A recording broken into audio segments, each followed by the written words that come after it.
Oi, pessoal. Vim aqui gravar um videozinho pra vocês, eu fazendo as velhinhas pra lembrança das mulheres aniversário de 15 anos da minha filha com o tema enrolados.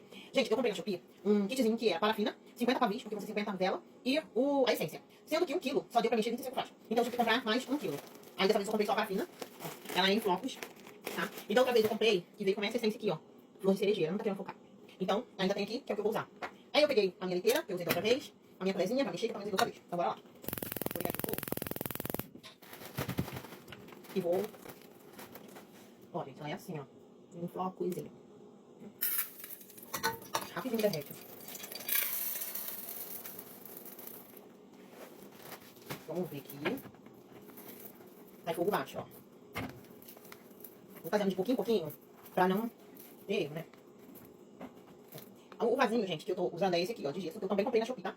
Eu comprei na Shopee, achei super baratinho, gente. E coloquei esse adesivozinho aqui, que é o que eu tô usando nas coisinhas dela. Gente, demora, tá duro, mas vai.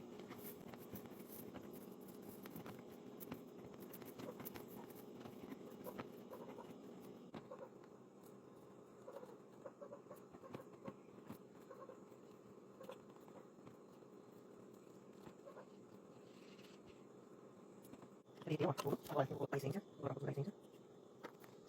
Vou deixar, né? Agora eu vou colocar.